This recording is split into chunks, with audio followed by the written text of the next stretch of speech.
I just got out of exposure therapy and I had a very pivotal moment that I wanted to share.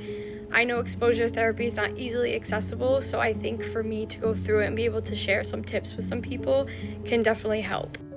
This book honestly has changed my life. We don't use this all the time, but they have some great prompts for exposures, and we took it out today and I was doing it.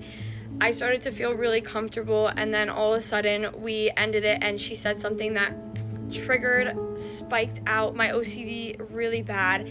And she started talking to me and I was like, I'm gonna be so honest, I'm ruminating so bad, I'm not understanding a word you're saying. She started to see that my eyes were tearing up, so she's like, how was your workout today? And I started to go through all of the steps of my workout, how long it was, the setup, because it's a group class setting, so the way that they set it up is a little bit different. So I was kind of just explaining that, and all of a sudden I felt my anxiety just lower. I think it's super important when we're going through an OCD spike to know that it's there.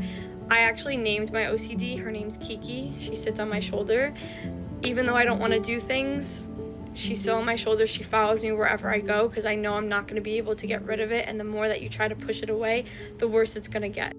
I think the point is that redirection is one of the biggest things, and in the beginning of all of this, my family was my biggest support system, but they also did not know that me constantly asking for reassurance and constantly coming to them with my problems, no matter the time of day. My mom would literally be at work and I'd be calling her 25 times a day.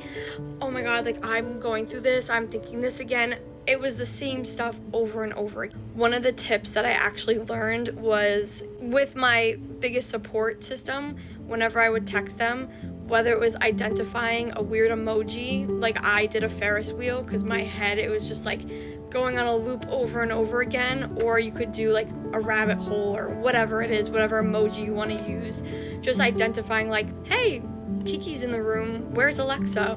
Don't know where she went, and just kind of making it not as intense as it should be.